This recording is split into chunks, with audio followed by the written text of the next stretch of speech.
Podcast Mente de Mulher. Olá, sejam bem-vindos a mais um episódio da nossa temporada sobre saúde mental da mulher, que é uma atividade do IB Social e do IB Escola, que são os braços da responsabilidade social e da educação no Instituto Brasileiro, no IB Saúde. Hoje estamos gravando, né, conversando aqui o terceiro episódio da temporada, que traz a relação entre corpo, hormônios e emoções. Estará conosco, né, a nossa convidada e também em expertise, né, no assunto para trazer e compartilhar o seu conhecimento, a doutora Cristiele Valsoler, ginecologista e endócrina. Bem-vinda, Cristiele. Olá, é um prazer estar aqui com vocês para falar desse assunto tão importante, né, e pertinente sobre a saúde das mulheres. Muito bem-vinda, né? Então, vocês que estão nos escutando ou nos assistindo, podem se beneficiar, né, desse momento tão importante de um tema em que a gente não tem noção da quantidade de pessoas que vive, né, esse ciclo de emoções e de alterações hormonais que a gente vai estar conversando agora com a doutora Cris. Então, durante muito tempo, né, falar de hormônios era um drama, assim, era como se fosse uma coisa, né, doutora Cris, de drama, de TPM, né, reduzia a isso. Então, a gente queria te ouvir um pouquinho, né, sobre esses ciclos e qual é a interferência deles nas emoções. Perfeito. Então, é muito comum a gente escutar, né?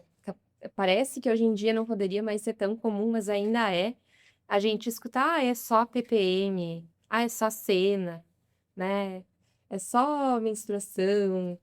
E, na verdade, às vezes, a gente tem que dar valor para esse sentimento, né? Validar o sentimento da mulher e entender o que tem por trás dessa ansiedade, de tudo e toda essa angústia que o ciclo menstrual, que a menstruação, que a variação hormonal pode causar, né? De forma, no corpo todo da mulher, né?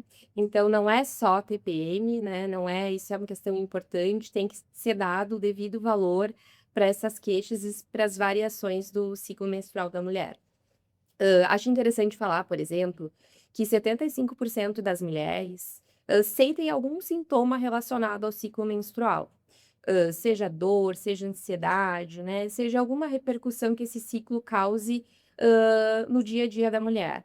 E isso não é achismo, né? Então, isso é um dado da Sociedade Americana de Ginecologia e Obstetrícia. Então, é estudo, é ciência, né, que a gente está falando. E isso é bastante quantidade, né? De cada 4 mulheres, 3 vão ter algum sintoma.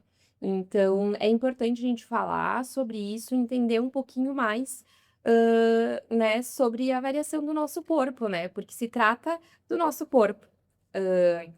E se a gente pensar assim, e se fosse uma dor no joelho, né? Que a gente queixa em casa, ai, tô com dor no joelho. Todo mês tá queixando ali, ou toda semana tá queixando em casa que tem dor no joelho. Dificilmente a gente iria escutar, ai, isso não é nada, né? A orientação que tu ia escutar dentro da tua casa é, vai procurar ajuda, vamos fazer algum exame para entender melhor essa dor, né?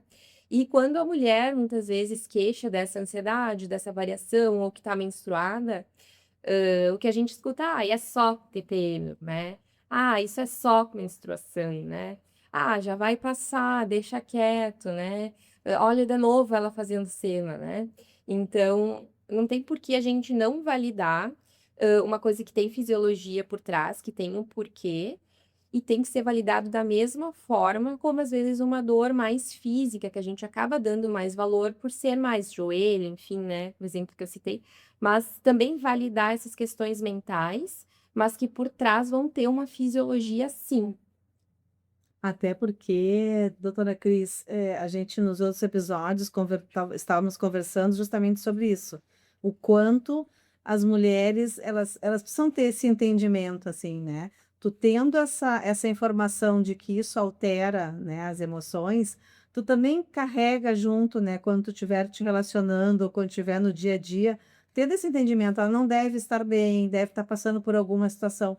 a gente tem trazido isso, o quanto essa sobrecarga, às vezes ela precisa ser entendida, né, com todos esses fatores que estão envolvidos na saúde mental da mulher, porque, não é como diz, não é só TPM, não, é né, um ciclo hormonal menstrual influenciando até na irritabilidade dela, na falta de paciência, então algumas coisas que não têm a ver com aquele momento em si, mas que estão sendo influenciados, né, por outros fatores que às vezes passam, silenciosos, assim, desapercebidos.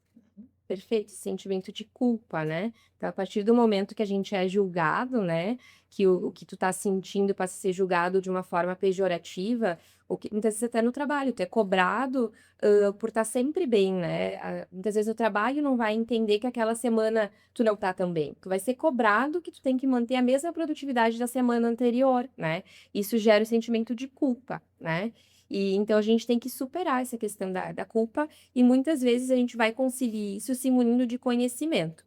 Então, se a gente conhecer melhor o nosso ciclo, né, hormonal, nosso ciclo menstrual, digamos assim, a gente pode entender melhor em que fase que a gente tá, para poder explicar para as outras pessoas, né, explicar para quem está dentro de casa e para a gente parar de se culpar pelo que a gente está sentindo, né. Isso. E Cris, que fases são essas? Então, às vezes a gente acha, né, que ciclo menstrual vai ser realmente só a menstruação em si, mas na verdade é muito mais complexo, né, do que isso, né. A mulher é complexa de diversas formas, não deixaria de ser diferente quando a gente fala de ciclo menstrual, né. Então a menstruação ela é uma das fases do nosso ciclo, né. E inclusive é o marco inicial, o ciclo começa a partir do dia da menstruação, no primeiro dia de sangue vivo. Essa fase inicial de menstruação, os nossos hormônios estão baixinhos. Os hormônios que a gente costuma que a mulher mais produz, no nosso ovário, na variação do ciclo menstrual, é o estrogênio e a progesterona. E eles começam baixos nessa fase em que a gente está menstruando. Então, isso justifica quando a gente não tem o estrogênio e a progesterona, que a gente fique mais irritada, com dor. A menstruação em si, ela é a descamação da parte de dentro do útero, que é o endométrio. Então, todo o endométrio que estava bem grossinho, uma caminha bonita para receber uma gestação, que não foi utilizado, vai descamar, né? E essa descamação pode gerar inchaço, dor abdominal.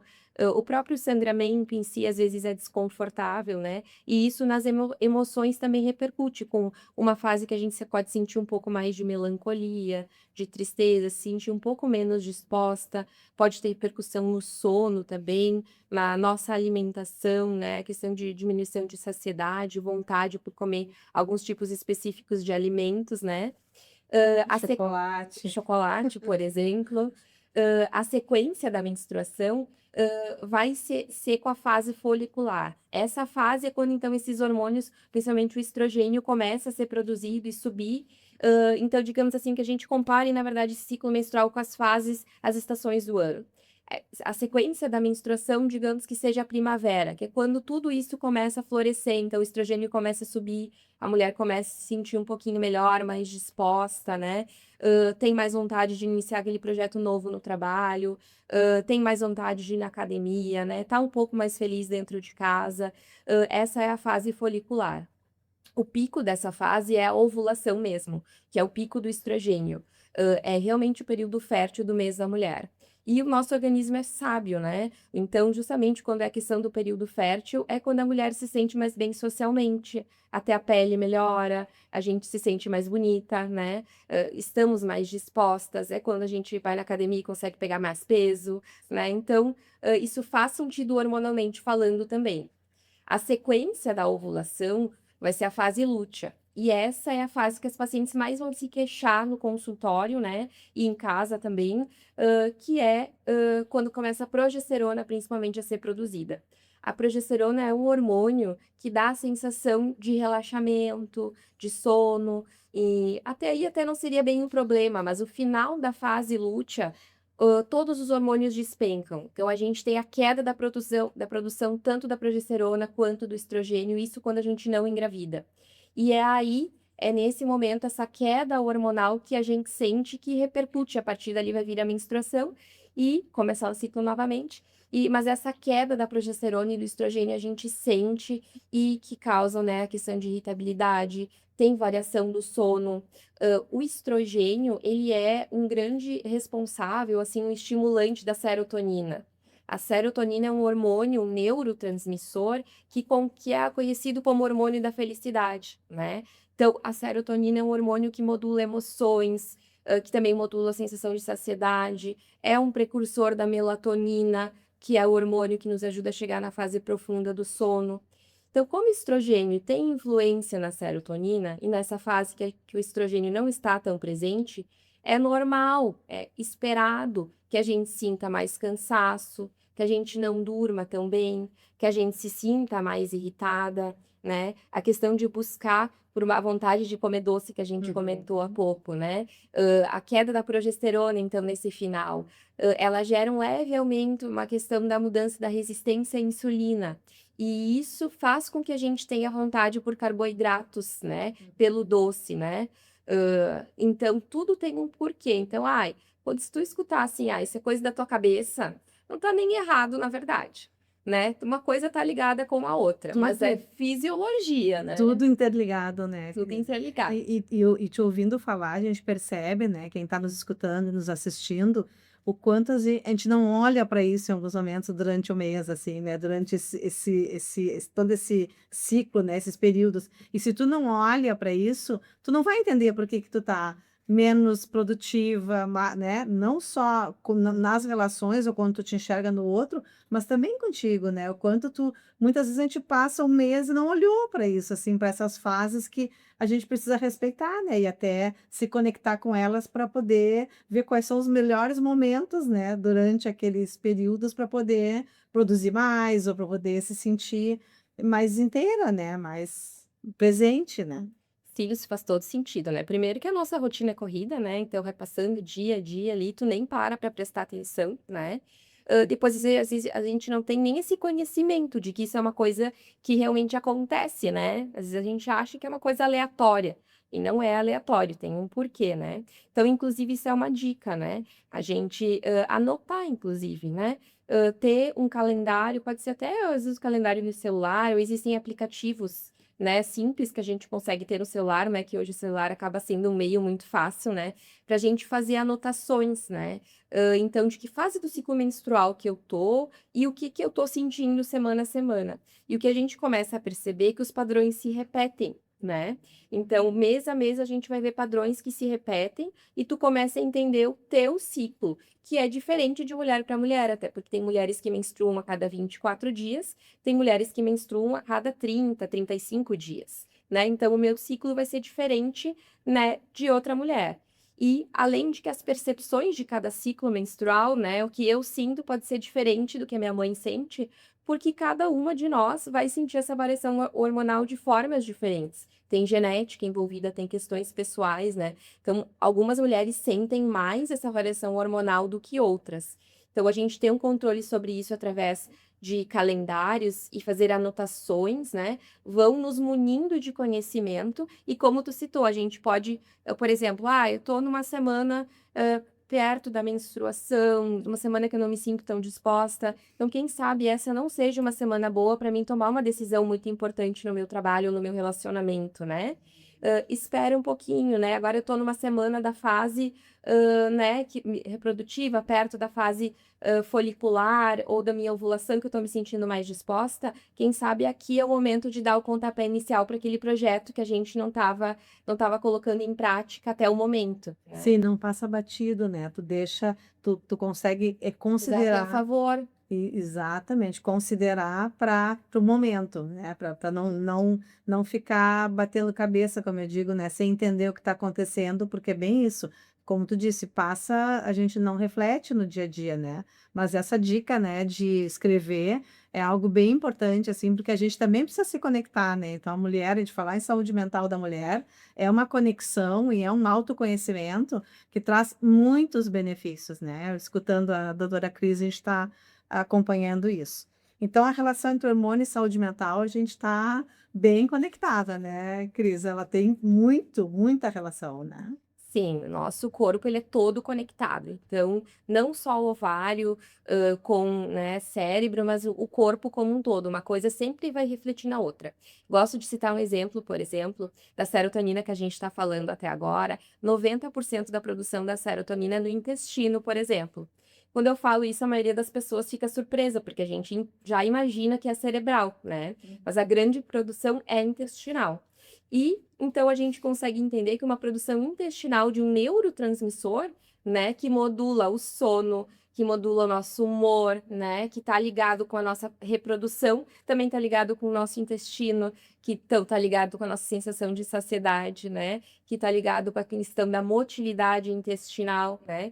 Então, uma coisa está ligada com a outra, o nosso corpo se conecta como um todo. Então, o ciclo menstrual vai ter muita interação, sim, com o nosso humor, a nossa variação, né, e a nossa mente, durante o mês, né, durante a nossa vida. Muito bom. Então, tu já falou, né, Cris, para nós, doutora Cris, as fases do ciclo e as repercussões emocionais, né? A menstrual, a folicular, a ovular, a ovulação e a fase lútea. Então, quando que tu acredita que a mulher deve se preocupar? Perfeito, boa pergunta, né, é importante a gente saber diferenciar as coisas. Então primeiro quando a gente parte do momento que a gente se conhece, né, que a gente entende que existe variações, né, de sentimentos ao longo do mês, a gente tem que entender o quanto que isso nos prejudica, né. Então se eu começo a prestar atenção, né, e ver que eu sinto realmente alguma variação de humor, né, um pouco de irritabilidade ou de tristeza, mas eu consigo superar isso e levar a minha vida de forma tranquila, eu sei que aquilo ali vai passar, né, são só alguns dias que eu fico assim no mês, mas consigo ir no meu trabalho, consigo manter uma boa relação dentro de casa. Isso é só autoconhecimento, né, a gente tem como ajudar, mas, não deixa de ser algo esperado, digamos assim. Agora, às vezes, isso pode atingir um nível acima, né, e a gente isso tem nome, é o transtorno disfórico pré-menstrual, ao invés de ser TPM, que todo mundo conhece, é a TDPM. E a TDPM pode atingir de 3 a 8% das mulheres, mais ou menos, conforme dados ali da revista Lancet, que é um ótimo ponto de referência pra gente. 3 a 8%, se a gente for pensar, parece pouca coisa, né. Mas no Brasil, vamos dizer que a gente tenha mais ou menos 60 milhões de mulheres, então nós estamos falando de milhões de mulheres, né, que podem ter essa TPM que, na verdade, o que que significa TDPM? É uma TPM bem mais intensa. Então eu tenho dificuldade de sair da minha cama, eu tenho dificuldade de me relacionar com os meus filhos, com as minhas parcerias dentro da minha casa, nesses dias, né. Isso atrapalha a minha qualidade de vida num ponto, né, que não é saudável, né. Então quando a gente se duvida disso, né, às vezes a gente não tem certeza, tem que começar a prestar atenção, mas quando a gente duvida disso, já é importante que a gente comente com o nosso médico, com a nossa ginecologista, para tentar, entender melhor e ver se é o caso da TDPM, né. Porque o mais importante é a gente buscar ajuda, porque tem tratamento, né. A gente tem como ajudar essas mulheres e melhorar, essa fase, né. Costuma ser realmente na fase lútea e menstrual, quando a TDPM também, na maioria das vezes, é cíclica, né. Então a gente pode fazer tratamentos para ajudar essas mulheres. Esses tratamentos vão ser multidisciplinares e amplos, então vai ter a questão da psicóloga, às vezes psiquiatra, envolve hábitos de vida, a gente tem que colocar hábitos saudáveis nessa conta, musculação, alimentação, né, Sono. sono é muito importante, qualidade do sono e, às vezes, tratamentos também, né, que vão desde classes de antidepressivos, quando necessário, até fazer uma estabilização hormonal. Às vezes o anticoncepcional, pode ser uma boa estratégia para esses casos, né, porque a gente consegue manter a questão hormonal mais estável ao longo do mês. Esse reforço que tu traz de olhar cada caso, né, doutora Cris, porque tem aquela coisa geral, assim, de generalizar, né. "Ah, tô na TPM, faz tal coisa", o quanto cada, mulher, né, é um organismo, funciona de uma forma e pode ou não desenvolver, uma patologia até, vamos dizer, né, algo mais patológico em relação a esses sentimentos, né, principalmente sentimentos depressivos, que a gente sabe que acometem muito, né. Então poder estar conectado e poder, entender que sim, se precisar de ajuda vai, lançar mão de um outro profissional, né, e poder acessar isso, traz uma compreensão maior, né, desse período. Perfeito, porque os hormônios são sempre os mesmos, é o estrogênio e a progesterona. Mas, né, o jeito que isso vai variar, a gente vai sentir de formas diferentes, né? Então, não dá pra gente generalizar. Os sintomas, né, servem para nos guiar, para nos acender o sinalzinho de alerta de quando a gente tem que buscar ajuda, né? Mas não é porque a minha amiga leva muito bem o ciclo menstrual que eu tenho que me culpar por eu não conseguir levar bem, né? A gente sente a variação hormonal de formas diferentes, de forma individual, né? Que tem influência genética, que tem influência da quantidade de receptor de estrogênio que eu tenho, né? O quanto eu sou sensível aos meus receptores de estrogênio. Então, tem toda uma fisiologia por trás que explica o porquê que eu sou diferente de uma outra mulher. Até o modo de vida, né, doutora Cris? Cada uma tem um estilo de vida, né? Então, se tem um estilo de vida mais ativo, dorme menos, tudo isso vai estar influenciando, né, de forma diferente, né, para cada mulher. Sono, diagnósticos prévios de ansiedade e depressão também. A gente sabe que quem dorme mal ou quem tem, né, diagnósticos de ansiedade, depressão, tem uma produção diferente, por exemplo, do cortisol. Então, o estresse crônico, né, ele faz essa alteração no cortisol, aumenta o cortisol a longo prazo. E o cortisol alto a longo prazo, digamos assim, que a gente está diante de uma canção e um dos instrumentos está fora de sintonia. Os outros podem conseguir compensar e aquela música fica boa por um tempo, mas se aquele que tá errado ficar alto, alto, alto ali, aquela música vai sair do descompasso e a gente vai conseguir perceber, isso vai acabar interferindo. E é exatamente isso que acontece, né, quando a gente está exposto a sono ruim crônico, cronicamente falando, né, a ansiedade, depressão crônicas, né? Então tem essa questão que vai acabar mudando o cortisol e isso vai repercutir de forma negativa, né, em diversas questões, né, piorando a própria ansiedade e depressão, né, piorando cronicamente questões até às vezes de obesidade, de desempenho em casa e no trabalho, mudando questões de saciedade, o jeito que a gente encara a alimentação, né, podendo predispor questões como obesidade, por exemplo, né, então acaba que tudo vai interligado. E ler os sinais, né, doutora Cris? Isso que tu está trazendo, assim, é bem importante, assim, a gente poder, se tu te conhece, está conectado, tu consegue ler e ver que tem alguma coisa diferente, que é para além de um ciclo, não digo normal, mas um ciclo habitual, recorrente. Perfeito, mas e aí que tá o segredo, a gente prestar atenção e ter o autoconhecimento, que muitas vezes a gente deixa passar por questão de normalizar, né? A mulher tende muito a fazer isso, né? É normal, eu tenho que suportar, é assim mesmo, né? Eu aguento, né? É mais uma coisa para mim dar conta só. Então já tem esse aqui, mas essa aqui tá tudo certo, né? A gente vai levando, né? São todas coisas que a gente fala e escuta muito, né? Então, às vezes, a gente parar, entender e dar valor, né? Dar importância para os sinais e sintomas que estão aparecendo e que a gente vai só virando a página, né? Então, às vezes, parar para prestar atenção, né? E levar isso para uma consulta, né? Para uma conversa, às vezes até dentro de casa, né? Para tua médica, para tua psicóloga, né? Para dar a importância para que esses sintomas merecem. Uhum. Eu não sei vocês, mas assim, o que eu estou aprendendo e o que eu estou me identificando com essa conversa com a doutora Cris, assim, né, de momentos nossos, né, que a gente vai se olhando e vendo na fala dela, né, eu acho que é bem importante, assim. Quais são as estratégias, Cris, que tu sugere, né, a gente pode estar debatendo aqui, de cuidado e acolhimento? Perfeito. Então, a primeira é essa que a gente já comentou, que é a questão da gente fazer anotações e prestar atenção no nosso ciclo menstrual, né? Então, esse autoconhecimento já vai nos munir de muita coisa e de estratégias, né? Para a gente encarar melhor as variações hormonais, né? Além disso, a gente prestar atenção no nosso sono, né? Dormir bem é muito importante para a gente fazer uma modulação hormonal certinha, né? Então, inclusive, principalmente nessas fases que são mais difíceis do mês. A gente tem um horário certinho para dormir, dormir sempre no mesmo horário, um ambiente adequado, escuro, com uma temperatura boa, evitar telas, pelo menos 1 hora antes de dormir, né? Aquela coisa mania que a gente tem de levar o celular para o quarto. Não é muito indicado, né? Cuidar com os estímulos estimulantes, café, chimarrão, em horários muito tarde no dia. Então, são dicas que os fazem, parece simples, né? Parece medidas tão simples, mas o sono é uma questão muito importante, na questão da modulação hormonal. Outra coisa que a gente ainda não comentou muito, mas que é de extrema importância, é a atividade física.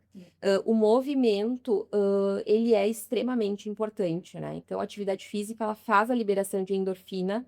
A endorfina, digamos que seja um analgésico natural, né? Então, qualquer movimento é válido. Às vezes, o movimento que a gente vai conseguir fazer ao longo do mês vai ser diferente, né? Conforme aquelas fases, né? Então, quando a gente está perto da menstruação, da fase lútea, não precisa fazer uma aula de crossfit, meu Deus do céu, que eu vou lá pegar muito peso. Não. Pode ser uma caminhada leve, pode ser uma yoga, pode ser um pilates, pode ser uma dança, né? Pode ser menos tempo, pode ser mais leve, né? E isso pode variar, inclusive, ao longo do mês, né? O que que tu vai conseguir fazer. Mas o importante é que faça, né? E atividade física tem que ser um momento que a gente se sinta bem. Então, costuma dar certo o que a gente mais gosta de fazer. E não tá errado pensar assim. A gente pode seguir para o caminho do que que mais nos agrada, né? E tornar isso um hábito, né? Atividade física deve ser um hábito, assim como escovar os dentes, como pentear o cabelo. Infelizmente ou felizmente, é inegociável, né? Então, a gente pode ir ajustando conforme o que fique melhor no dia a dia, mas não deixar de fazer é muito importante. Às vezes, quando a gente tá na questão da menstruação, não, eu não vou ir porque eu tô menstruada, porque tá ruim. Mas assim, porque ir vai ajudar a melhorar a questão do que tu tá sentindo, né? Mesmo que faça menos. Mesmo que faça menos, mesmo que faça mais leve, né? Não, a gente não precisa se cobrar tanto. O importante é ir, faz nem que só uma esteira, né? Um pouquinho de uma caminhada ao ar livre, que já ajuda na questão da melancolia, da tristeza e da irritabilidade dessa fase, né? Então, atividades físicas ao ar livre, escutando uma música que a gente goste. Uma yoga que vai estimular também a questão da respiração, né? Do relaxamento. Pode ser usado, né? Como estratégia de movimento de atividade física, assim, conforme a fase do mês que a gente tá. É um respeito, né, doutora Cris, a si mesma, assim, um respeito próprio, assim, respeitar o corpo para que ele não cobre, né, uma conta mais alta, né, tanto nas emoções quanto na parte física, né. Depois vem a conta, né, se não faz, vem a conta. Perfeito. Se não faz, infelizmente, vem a conta, principalmente ao longo prazo, né? A gente sabe que a atividade física, agora até ampliando, assim, ela é prevenção e tratamento para a grande maioria das doenças crônicas que a gente conhece, né? Diabetes, pressão alta, cânceres, né? A atividade física previne a maioria dos cânceres. Então, ampliando, né? E fora a saúde mental, né? A atividade física melhora muito a questão do nosso tema aqui hoje, que é a saúde mental. Muito bom. Doutora Cris, então, para fechar o bloco, né, acho que é importante a gente trazer essa questão de uma mensagem, assim, né, para quem está nos ouvindo, porque, como eu disse durante essa conversa, a gente já se identificou e se colocou muito no lugar, né, de alguns exemplos que a doutora Cris trouxe. Então, uma mensagem, assim, para quem está nos ouvindo, nos assistindo, dentre todos esses assuntos, né, que a gente falou do ciclo hormonal influenciando as emoções. Perfeito. Primeiro, eu queria dizer que, realmente nós mulheres somos silenciadas por muito tempo, né, e isso não é, mentira, né, é uma questão de ciência mesmo. Os estudos clínicos nos Estados Unidos não incluíam mulheres até 1993, né. Então todos os estudos eram feitos apenas com homens, né, e todo o nosso conhecimento até ali era generalizado para as mulheres. Isso mudou em 93, com uma lei que se estabeleceu nos Estados Unidos, e a partir daí, nós mulheres fomos incluídas nos estudos que a gente conhece e usa como ciência, né? Então, isso é uma coisa que a gente ainda está correndo atrás desse prejuízo, né? E então, o mais importante que eu quero se dizer aqui hoje mesmo é para a gente realmente validar esses sentimentos, né? Não só da fase, a gente acabou focando mais na questão da fase reprodutiva da mulher, mas também falando do final dessa fase reprodutiva, questão da menopausa e da perimenopausa, né? Quando a gente às vezes entra numa fase realmente de falta permanente desses hormônios que foram tão importantes até aqui, a gente validar esses sentimentos das mulheres, né?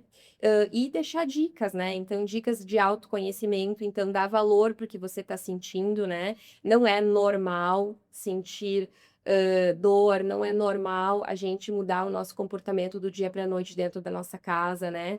A gente pode dar valor para sentimentos de irritabilidade, de tristeza, que se estabelecem, que estão ficando de forma crônica e prejudicando o nosso dia a dia. Então, buscar ajuda, né? Dar valor para os sentimentos e buscar ajuda, porque tem muita coisa que pode ser feita, né? Tratamentos com inúmeros profissionais que vão nos ajudar a dar valor para validar os nossos sentimentos e fornecer tratamentos, né? E acompanhamento para esses casos. E os rótulos, né, doutora Cris, porque é bem isso, né? A gente está irritada, a gente está mal-humorada, a gente está cansada, não é que a gente mal-humorada, ou é implicante, ou é mania, tem manias. É um momento, né? É poder identificar que está, não é, né? Porque senão a gente não enxerga isso e acaba cronificando, e aí vai começando a ter as definições e os julgamentos que tu comentou no início do nosso podcast, né? É isso mesmo. Tem dias e dias, né? E isso até é normal, né? A gente entender que existem dias e dias. O que a gente tem que saber perceber justamente é quando isso está atrapalhando a nossa qualidade de vida e procurar ajuda, né? Então, validar os nossos sentimentos, né? Dar importância para o que a gente sente. Certo. Bom, então só agradecer a doutora Cristiele, né, pelas contribuições, assim, e por todo esse conhecimento compartilhado, né, o quanto é bom ter essas conversas que nos chamam, né, para presente, para estar presente com essa pauta tão importante que é a saúde mental da mulher. A gente está no terceiro episódio, nós continuaremos no próximo falando, doutora Cris, sobre como as relações afetam a mente feminina. Agradeço, te passo a palavra para te fazer o encerramento e muito obrigada pelas tuas contribuições. Perfeito, eu que agradeço o convite, fico muito honrada e muito feliz, né, da gente estar trazendo esse assunto, compartilhando e trazendo para discussão, né, um assunto que eu acho tão pertinente. Muito obrigada. Até o próximo episódio. Podcast Mente de Mulher.